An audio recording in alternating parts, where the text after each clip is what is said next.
Imagine waking up one morning to the soft rhythm of rain tapping on your window. Cozy, right?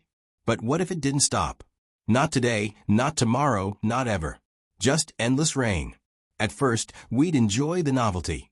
Canceled school, the smell of wet earth, umbrellas becoming fashion statements.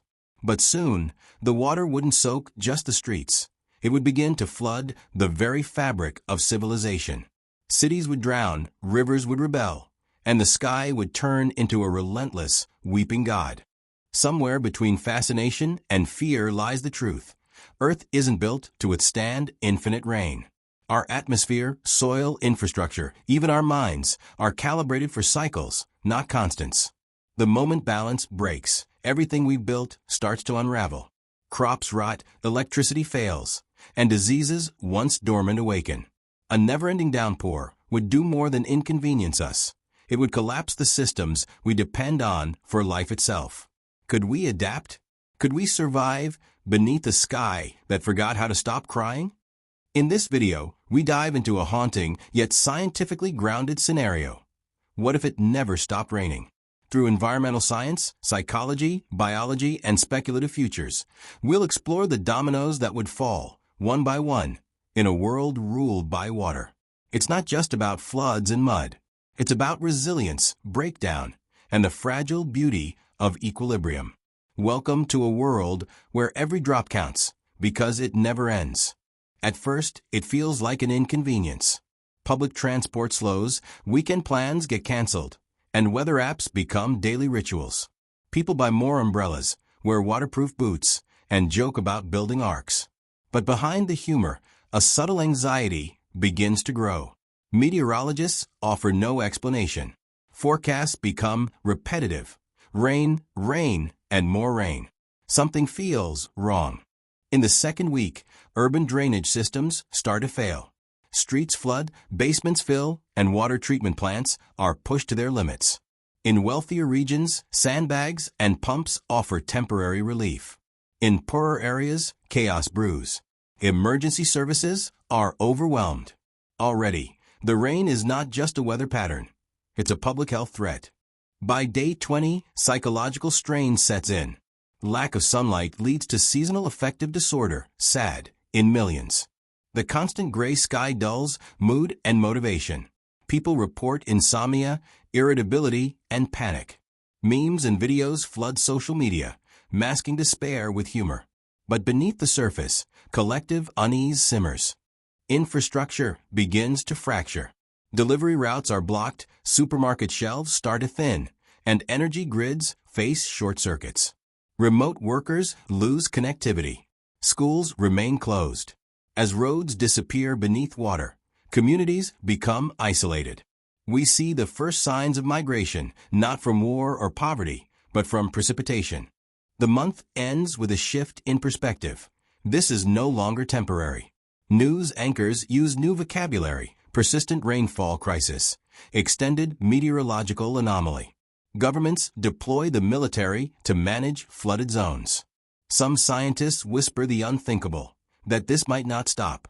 Suddenly, we're not preparing for a storm. We're adapting to a new reality. After the first month, ecosystems begin to collapse. Soil, saturated far beyond its limits, loses structure and becomes sludge. Landslides sweep through hillsides. Agriculture halts. Crops rot in the ground. Pollinators vanish.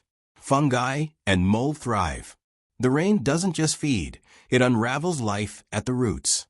Rivers swell into monsters. Levees burst, dams overflow, and ancient waterways reclaim old paths. Entire regions are transformed into inland seas. Fresh water mixes with sewage, turning once clear streams into toxic veins. Aquatic life dies off in massive numbers.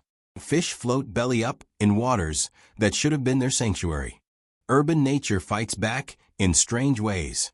Rats, insects, and disease vectors invade human spaces. Mosquito-borne illnesses surge in stagnant puddles. Feral animals become desperate. Biodiversity suffers, but a few invasive species thrive. Evolution accelerates grotesquely. The rules of ecological balance no longer apply. Meanwhile, air quality plummets. With constant humidity, pollutants settle close to the ground. Respiratory diseases spread. Wet mold enters homes and lungs alike. Cities that once sparkled become gray, wheezing beasts. Hospitals fill, not with victims of drowning, but of breathing. Nature doesn't need to kill us with floods. It can suffocate us slowly. In an ironic twist, water becomes scarce. Potable supplies are contaminated or inaccessible. Rainwater harvesting fails as filters clog with debris and bacteria. Hydration becomes a privilege, not a right. In a world drowning in rain, people begin to die of thirst. Humans are wired for rhythm, light and dark, action and rest, sun and rain. When it never stops raining, that rhythm breaks. Without sunlight, our circadian clocks falter. Sleep becomes erratic. Mood disorders spike. Depression spreads like a fog. We're not just cold and wet, we're mentally unraveling. Community bonds strain under pressure. As isolation increases and movement is restricted, trust erodes. Domestic violence rates soar. Misinformation flourishes. Conspiracy theories gain traction. People claim the government controls the rain, or that this is divine punishment. In the absence of answers, fear becomes currency. Art changes. Music grows darker. Films become nostalgic or apocalyptic. Children draw only in grays and blues. The cultural tone shifts toward melancholy. Psychologists report a new syndrome, precipitation fatigue, a chronic state of mental exhaustion caused by continuous weather stress. Rain isn't background noise anymore. It's a psychological antagonist. Religion and spirituality experience a resurgence or collapse. Some find solace in prayer, believing the rain is a test or cleansing. Others abandon faith entirely, unable to reconcile endless suffering with a higher power. New cults emerge, promising salvation or escape. The endless rain becomes mythologized as punishment, rebirth, or prophecy. In mental health facilities, demand exceeds capacity. Therapists turn to group sessions and virtual support, but connectivity is unreliable. Suicide rates climb. Governments launch mental wellness campaigns, but their reach is limited. The emotional climate becomes as saturated as the air, heavy, unstable, and dangerous. Desperation breeds innovation. As the rain refuses to stop, engineers design floating structures, waterproof cities, and rain-powered energy systems. Urban rooftops become hydrofarms. Skyscrapers are retrofitted with rainwater harvesting skins. Humanity pivots from fighting the rain to living with it, reluctantly but creatively. New materials emerge. Clothing becomes breathable, self-drying, and mold-resistant. Homes are built on stilts or anchored by inflatable foundations. Cities are redesigned vertically, with elevated walkways and suspended living pods. Architects take inspiration from aquatic animals and jungle canopies. Survival becomes a design challenge. Education and work transform entirely. Schools move to underground shelters or virtual rain-free zones. Offices shrink. Remote work becomes dominant. Mental health is prioritized in design. Blue light therapy, enclosed gardens, soundproof rain domes. People learn to live under gray skies, but seek pockets of controlled sunlight. Culture evolves with necessity. Dry zones become luxury retreats. Art and fashion romanticize the rain, turning tragedy into aesthetic. Music shifts to include water as rhythm and theme. Religion embraces rain gods, and fiction explores life underwater. Humanity doesn't just endure, it creates meaning from the storm. Governments consolidate into hydro coalitions. Nations share infrastructure and tech. Resources are pooled. Rain refugees are relocated to floating platforms or arcologies, self-sustaining, enclosed environments. The world becomes more centralized, more cooperative, or more authoritarian. Either way, the rain becomes not just an environmental force, but a geopolitical one. After generations of rain, the Earth is no longer the planet we knew. Deserts vanish, coastlines shift, and jungles swell to cover the remains of cities. Humanity's footprint is blurred by moss, algae, and water. Nature reclaims everything, but differently. This is no longer Earth as it was. It's a water world. Human physiology begins to shift. Constant moisture affects skin, respiration, and even vision. Some communities develop thicker skin, webbed fingers, or enhanced hearing underwater. Whether through evolution or bioengineering, a new form of human begins to emerge, one adapted to an amphibious life. The line between human and environment blurs. Culturally, memory becomes aquatic. Stories are passed down through oral traditions of flood myths, rain songs, and liquid metaphors.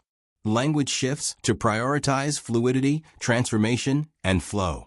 Rain is no longer a problem. It is the mother, the element, the god. Identity becomes tied to the water. Technology evolves into symbiosis. Drones become aquatic scouts. AI interfaces are waterproof and woven into wearable fabrics. Transportation is via submersible pods or algae-fueled boats. Cities float, breathe, and move with the currents. Humanity doesn't conquer the rain. It integrates with it. Civilization is no longer dry. It's a tide that thinks. But not everyone survives this shift. Many perish, many are left behind. Islands of the old world remain, preserved like fossils.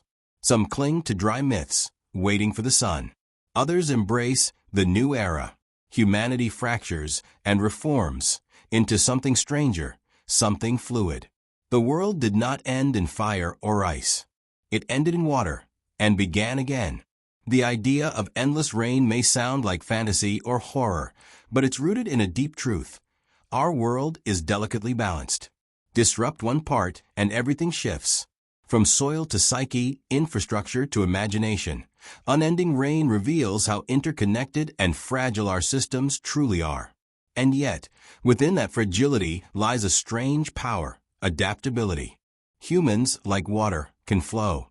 We grieve, rebuild, evolve. Whether through science, culture, or pure survival instinct, we find ways to persist. The question isn't just what if it never stopped raining. It's what would we become if it did? Maybe, just maybe, we'd become something new. Something more fluid, more resilient, more human. What do you think? Could we survive endless rain? What part of this future felt most real or terrifying to you? Let us know in the comments. And if you're curious about other catastrophic scenarios, don't forget to like, subscribe, and ring the bell. Because the storm has only just begun.